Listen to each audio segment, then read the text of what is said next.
নতুন বছরে চুক্তি থাকা ক্রিকেটারদের পারিশ্রমিক ও ম্যাচ ফি বাড়ানোর সিদ্ধান্ত নিয়েছে বাংলাদেশ ক্রিকেট বোর্ড। তবে জানা যাচ্ছে আগের বছরের চুক্তিতে থাকা শীর্ষ তারকা সাকিব আল হাসানের 4 মাসের পারিশ্রমিক এখনো বাকি। বিসিবির হিসাব অনুযায়ী যার পরিমাণ 48 লাখ টাকা, কিন্তু বেতন বাবদ এত বিপুল অঙ্কের টাকা কি আদৌ যাবে সাকিবের পকেটে?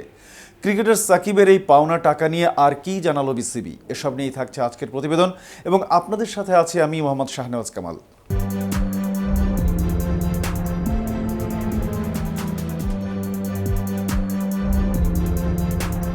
2024 সালে 3 সংস্করণেই সর্বোচ্চ ক্যাটাগরির চুক্তিতে ছিলেন সাকিব।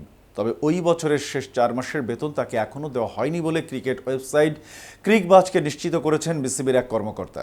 তিনি বলেন, এটা সত্যি সে সেপ্টেম্বর, অক্টোবর, নভেম্বর ও ডিসেম্বরের বেতন পায়নি, কারণ তার ব্যাংক অ্যাকাউন্ট ফ্রিজ করা আছে।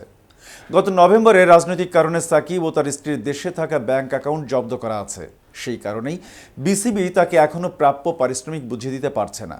গত বছর 3 সংস্করণের চুক্তিতে লিটন দাস, মেহেদী হাসান মিরাজ, নাজমুল হোসেন শান্ত ও শরীফুল ইসলামের সঙ্গে ছিলেন সাকিব। সর্বোচ্চ ক্যাটাগরিতে থাকা সাকিবের ম্যাচ ফি ও পারিশ্রমিক বাবদ পাওনা জমেছে 48 লাখ টাকা, যার মধ্যে কর কর্তন হবে। উল্লেখ্য, গত সেপ্টেম্বরে ভারত সফরে কানপুর টেস্টের আগে অবসর ঘোষণা দেন সাকিব।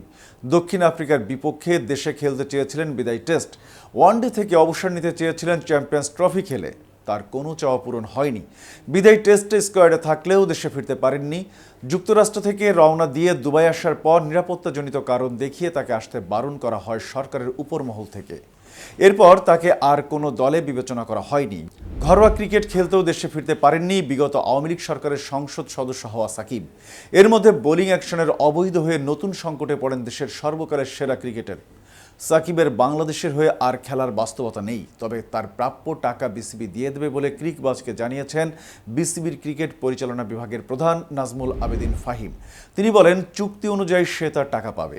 এই সময় খেলুক কিংবা না খেলুক, চুক্তির প্রতিশ্রুতি রক্ষা করা হবে। এদিকে পুঁজিবাজারে পেপার ও প্রিন্টিং খাতে তালিকাভুক্ত সোনালী পেপার অ্যান্ড বোর্ড মিলস লিমিটেডের শেয়ার কারসাজিতে ক্রিকেটার সাকিব আল হাসানের জড়িত থাকার প্রমাণ মিলেছে। এতে তার সহযোগী ও নেতৃত্ব দানকারী হিসেবে ছিলেন সমবায় অধিদপ্তরের উপনিবন্ধক ও শেয়ার ব্যবসায়ী আবুল খায়ের হিরু। তদন্তে অভিযোগ প্রমাণিত হয় সাকিব, হিরু, তার পরিবারের সদস্য, তাদের প্রতিষ্ঠান ও ব্যবসায়িক পার্টনার সহ মোট 10 ব্যক্তি ও 4 প্রতিষ্ঠানকে 31 কোটি 38 লাখ টাকা জরিমানা করা হয়েছে। Bangladesh securities and exchange commission Sonali পেপারের শেয়ার কারসাজির তদন্ত করে এর সুনির্দিষ্ট প্রমাণ পেয়েছে। এই ছিল এখনকার মতো। পরবর্তী ভিডিও দেখার আমন্ত্রণ জানিয়ে এখানে শেষ করছি। এতক্ষণ কে টিভির সাথে থাকার জন্য ধন্যবাদ।